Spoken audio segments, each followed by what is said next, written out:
Vediamo un po', si sentirà la differenza? Vediamo. Fatemi sapere qua sotto se si sente meglio o peggio, ma spero di no. Comunque oggi andiamo a parlare di Apple e soprattutto di iPad Air del 2020 e iPad Pro del 2018.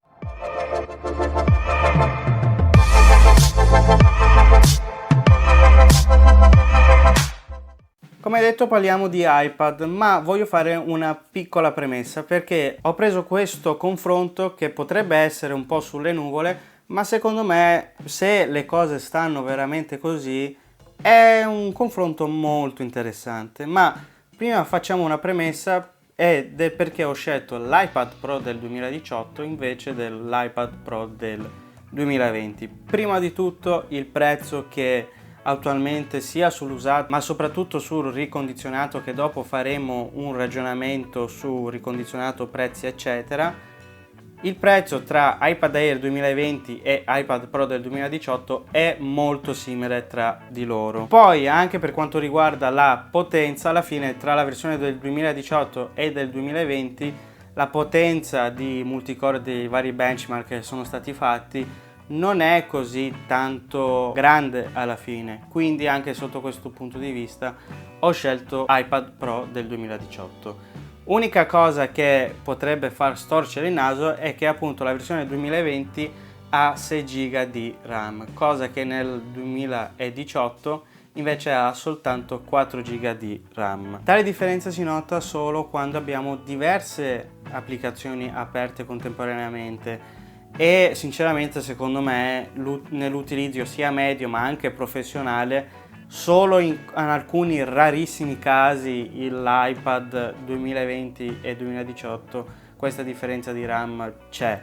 Poi nella maggior parte dei casi secondo me non è tanto rilevante. Ovviamente 2 GB di RAM fanno sempre comodo in più, però per avere un confronto prezzi, prestazione e potenza ho voluto prendere la versione Pro del 2018. Per poter fare il confronto tra il nuovo iPad Air 2020 e l'iPad Pro del 2018 dal punto di vista della potenza, mi sono basato su ciò che ha detto Apple, cioè fondamentalmente il nuovo iPad Air del 2020 sarà più potente del 40% rispetto alla versione precedente. Quindi cosa ho fatto? Ho preso i valori dei benchmark che ci sono in rete, che potete trovare tranquillamente, dell'iPad Air di terza generazione e ho aumentato semplicemente del 40%. Ovviamente questi calcoli non sono affidabili al 100%, però se mai potesse essere così, che secondo me è molto probabile anche perché parliamo di un iPad Air 2020 che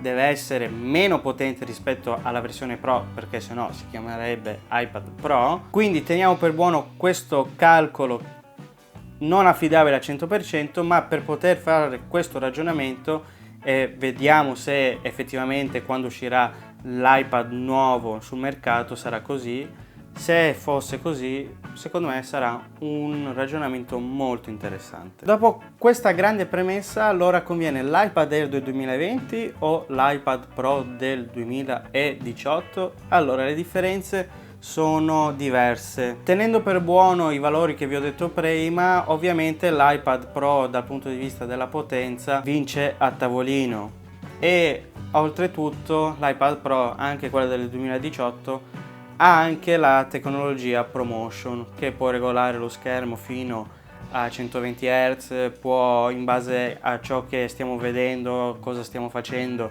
regola da solo la frequenza, cosa che non ha iPad Air del 2020. Tra l'altro l'iPad Pro del 2018 ha una luminosità che arriva fino a 600 nit, cosa che nell'Air arriva fino a 500. Un'altra differenza sta nell'audio, che nell'altro video ho detto una piccola cavolata, ovvero che l'iPad Air ha solamente 2 altoparlanti, cosa che nel Pro del 2018 ce ne sono ben 4. D'altronde anche nell'iPad Air del 2020 manca addirittura il flash per la fotocamera posteriore, che ovviamente potrebbe non servire quasi a nulla come nella versione 2018, però ritenevo giusto dirvelo. Gli unici due punti in cui l'iPad Air supera l'iPad Pro sono per quanto riguarda il Wi-Fi 6, che arriva fino a 1,2 giga di download, immagino, e questo è un dato ufficiale di Apple che potete trovare sul sito, e che avendo soprattutto il chip A14 a 5 nanometri, quindi più piccolo rispetto alla versione Pro del 2018, molto probabilmente andrà a riscaldare molto meno, quindi quando è sotto stress l'iPad il calore sarà molto minore rispetto alla versione del 2018. Sono piccole cose però che fanno secondo me la differenza. Ora facciamo un ragionamento sui prezzi. Sicuramente Apple ha portato un po' di colore in questi nuovi iPad Air del 2020 e devo dire che questi colori a me piacciono veramente tantissimo, ma è anche vero che è la sostanza quella che conta. Parlando di prezzi, quindi della versione base da 64 giga di memoria, come ho detto prima, attualmente si trovano più o meno allo stesso prezzo le due versioni, il che porterebbe sicuramente all'acquisto dell'iPad Pro. Però un utente potrebbe anche chiedersi, che effettivamente potrebbe avere, diciamo, quell'ansia di avere un prodotto nuovo di fabbrica, quindi di avere anche la garanzia ufficiale di Apple e essere più sicuro nella durabilità nel tempo. Però a questo punto può avere anche una doppia faccia, perché ora ci sono venditori, ce ne sono un sacco nell'ambito ricondizionato, che vendono dispositivi che sono pari a nuovo e in alcuni casi addirittura mettono a disposizione la garanzia fino a 24 mesi. In questo caso, se dovessi scegliere io, sicuramente prenderei l'iPad Pro 2018 per tutte le caratteristiche che vi ho detto prima, ma ovviamente può essere discutibile e ognuno alla fine fa la propria scelta. Però un altro discorso è anche per quanto riguarda gli studenti universitari, perché hanno la possibilità di utilizzare lo sconto Unidays, ovvero uno sconto che può essere applicato nel sito Apple ufficiale, dove lo studente o la persona, insomma, può acquistare un prodotto solamente nuovo. Per esempio con iPad Air del 2020 si passa da 669 euro a 618 euro, sempre la versione base da 64 giga, che porterebbe il prezzo un po' minore rispetto al prezzo sul mercato dell'iPad Pro del 2018. Però secondo me io vi consiglio di aspettare quasi all'ultimo. State pensando di acquistare l'iPad Air 2020 o anche un'altra versione come il Pro del 2018? Questo perché per vedere effettivamente i vari benchmark, quant'è effettivamente la potenza, grazie a tutti i nerd sparsi sul pianeta, ma soprattutto perché il prezzo del mercato, che per esempio quando esce un nuovo dispositivo,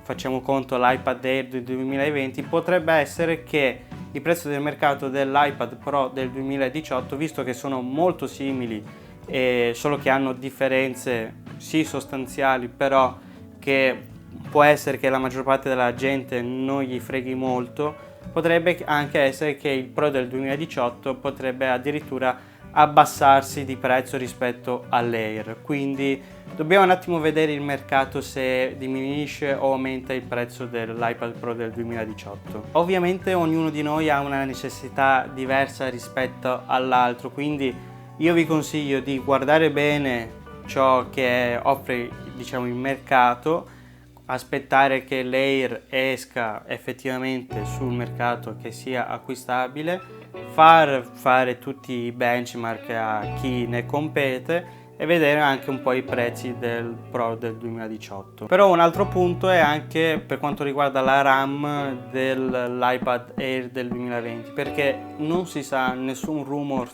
ne ha parlato, se effettivamente la RAM verrà aumentata dell'iPad Air del 2020, speriamo di sì, o sarà uguale identica alla versione precedente, che ricordo che è soltanto di 3 giga. Quindi questo è il tutto, fatemi sapere cosa ne pensate E voi cosa acquistereste? In base a ciò che vi ho detto, e se tutto ciò che vi ho detto fosse, diciamo, vero, acquistereste iPad Air 2020 o iPad Pro del 2018? Io vi consiglio quindi di iscrivervi al canale, lasciate un like così siamo sempre di più, iscrivetevi anche al canale Telegram delle offerte e Instagram. Buona continuazione su YouTube e noi ci vediamo al prossimo video. Speriamo che si senta bene l'audio, se no